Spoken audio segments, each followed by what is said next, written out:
قال رسول الله صلى الله عليه وسلم أحب الكلام إلى الله أربع নবীজি বলেন আল্লাহর কাছে চারটি কথা সবচেয়ে পছন্দের। পড়ি সুবহানাল্লাহ, আলহামদুলিল্লাহ, লা ইলাহা ইল্লাল্লাহ,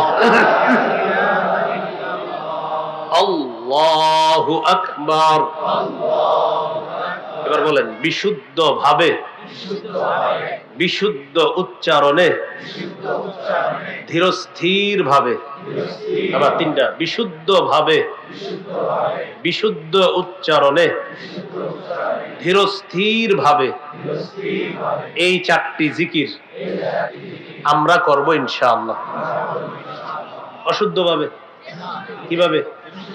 তাড়াতাড়ি কিভাবে? ধীরস্থির ভাবে।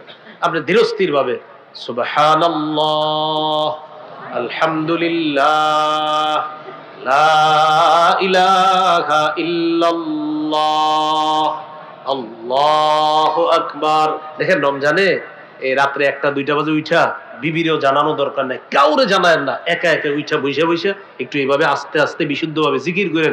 কি মজা যে লাগবে এটা কাউরে বুঝাতে পারবেন না। একা একা জিকির করেন। ইমাম সাহেব, মুয়াজ্জিন সাহেব, হযরত যারা আছি, আপনারাও কাউরে বলা দরকার নেই, চুপে চুপে মসজিদের কোনায় একটু জিকির করেন ইনশাআল্লাহ। ওলামায়ে হযরতদেরকে আমি আদেশ করছি না, আবদার, অসাধারণ মজা।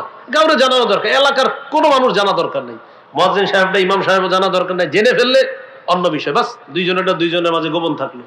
ইমাম সাহেব, মুয়াজ্জিন, খাদেম সাহেব, হাফেজ সাহেব যারা থাকবে তারা মসজিদের মধ্যে এক কোনায় বসে যাবে, রাতে কেউ নাই, এলাকাবাসী কেউ দেখতেছে না।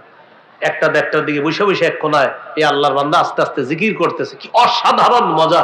এটা যে করবে সে বুঝতে পারবে। তাহলে 12 নাম্বার জিকির করা করবো তো ইনশাআল্লাহ। আল্লাহ তৌফিক দান করেন।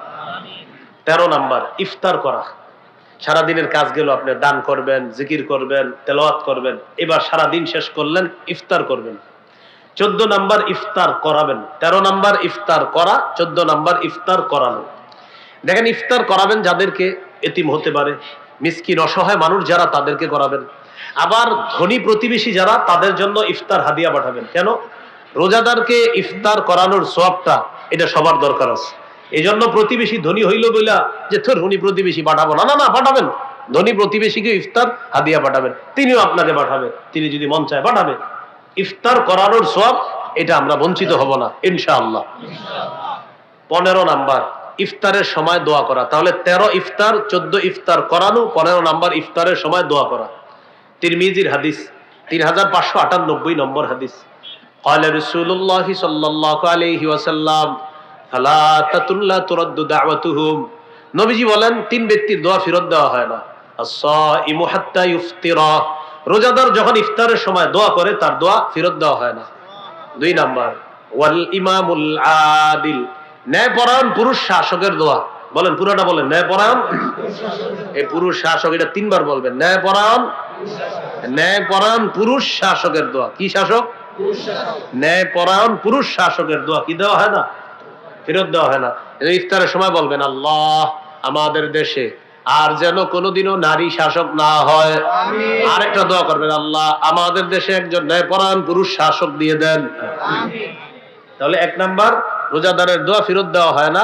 2 নাম্বার ন্যায়পরায়ণ পুরুষ শাসকের দোয়া ফেরত দেওয়া হয় না। 3 নাম্বার ওয়া দাওয়াতুল মাজলুম, মাজলুমের দোয়া ফেরত দেওয়া হয় না। তাহলে 15 নাম্বার দোয়া করা।